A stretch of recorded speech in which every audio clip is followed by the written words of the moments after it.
সাইয়েদনা উসমান যুন্নুরাইন বড় ব্যবসায়ী ছিলেন। নিজের টাকা দিয়ে মদিনার মুসলমানেরা পানি খেতে পারে না। বিইরে রুমা নামে একটা কুয়া ছিল, এই কুয়ার মালিক ছিল ইহুদি। মুসলমানেরা পানি খেতে গেলে সে বকা দিত, পানি খেতে দিত না।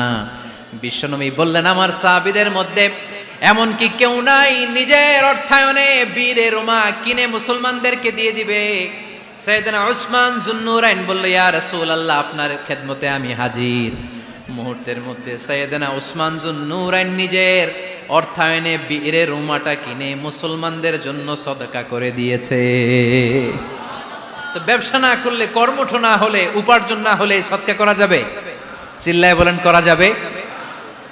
সুনানে তিরমিজির বর্ণনা, বিষ্ণু ঈসা ইসলাম মক্কা থেকে যত সাহাবারা হিজরত করে মদিনায় এসেছে, মদিনাতে কোনো না কোনো সাহাবার সাথে বিশ্বনবী ভ্রাতৃত্বের বন্ধনে আবদ্ধ করে দিয়েছে। সুবহানাল্লাহ পড়েন।